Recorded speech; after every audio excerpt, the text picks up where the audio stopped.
Գազམագերբության փոյթայիշխան Գոմիդեին երեք երոգայան Նորսիսի Միսակ Ազիրյան ագումբի մեջ տեղ ունեցավ գլոր սեղան Բուրչամուդը երեք եւ այսօր նյութով եւ ներկայությամբ Հոյթալիփանանի կենտրոնական Գոմիդեի ներկայացուցիչ Հովիկ Մխիթարյանի, երեսփոխան Արտյուր Նազարյանի, Գոմիդաս արքեպիսկոպոս Օհանյանի, Բուրչամուդի քաղաքապետ Անդրանիկ Մսրլյանի, պատկան մարմիններու ներկայացուցիչներու եւ շրջանի բնակչության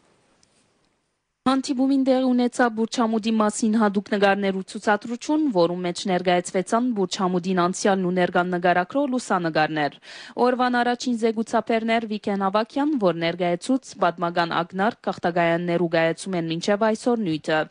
Ավակյան հաստատեց, որ Բուրչամուդը ունի հարուստ պատմություն եւ 1929-ին հայերը սկսան հաստատվել նշյալ շրջանի մեջ։ Անհայտնեց, որ առաջին 10 տարիներուն Բուրչամուդը ապրեցավ ինքնագազմագերբման հանգրվամը, իսկ 1952-ին 1975 տարիները հանդիսացան Բուրչամուդի փառքավաճման ու հայկական թիմակի զիգայեցման տարիներ, որոնց ընթացքին իրականացան բնակարանային մեծ ծրագիրներ։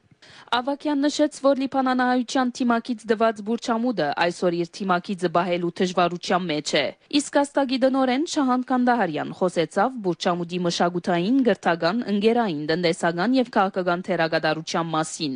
Կանդահարյանը ասավ, թե ազգային հայեցակետները թիդված Բուրչամուդը իր եզակի առանձնահատկությամբ պետք է դառնա ուշադրության կենտրոն ոչ միայն լիբանանյան ազգային հարանվանական կառույցներուն կողմէ, այլև համասփյուռքյան ու համահայկական կառույցներուն կողմէ եւս, մանավանդ որ արդեն ստեղծված է հատուկ նախարարությունը։ Իր խոսքի ավարտին Կանդահարյանը ասավ, թե մարտահրավերները մեծ են եւ զանոնք թիմակրավելու համար գարիքը գա հզոր միջնապերտի, հզոր Բուրչամուդի, որուն համար ոչ միայն Լիբանանահայությունը, այլև ամբողջ սփյուռքը եւ Հայաստանի պետությունը համագարկյալ աշխատանքի հարգատրանքին արժևեն։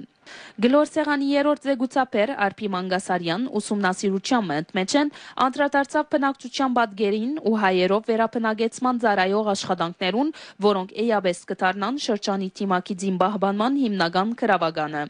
Մանգասարյանը ասավ, որ Բուրչամուդի մեջ պետք է ստեղծել հանգիստ կյանքի պայմաններ, որոնք իրենց նպաստը կբերեն բնակարանային ծրագիրներու զարգացման։ Մանգասարյան հայտնեց, որ հավաքական կամքով ու ցերնակներով միան կարելի գլա իրականացնել նման օրինակ ծրագիրներ, որոնք կարիք ունին հովանավորներու եւ ժողովրդային վստահության։ Իր խոսքի ավարտին Մանգասարյան ասավ, թե խորտածելու ժամանակը անցած է եւ պետք է թիմել կորձնական կայլերու հասնելու համար թրական արդյունքի։ Գլոր սեղանի ավարտին ընթերցվեցավ հանդիպումեն փխած միտքերը, գարձիկները եւ դեսագետներ, որոնք մտահոգություն կհայտնեին Բուրչամուդի հայկական թիմակիցի եւ ժողովրդական տեղաշարժի մասին։ Գլոր սեղանի ավարտին սրդի խոսքը փոխանցեց Գոմիդաս արքեպիսկոպոս Օհանյան, որ հաստատեց, թե Բուրչամուդը մեծ եղերնին վգան է եւ այդպես պիտի մնա, մինչեւ որ հայությունը վերադիրանա իր արդար իրավունքներուն։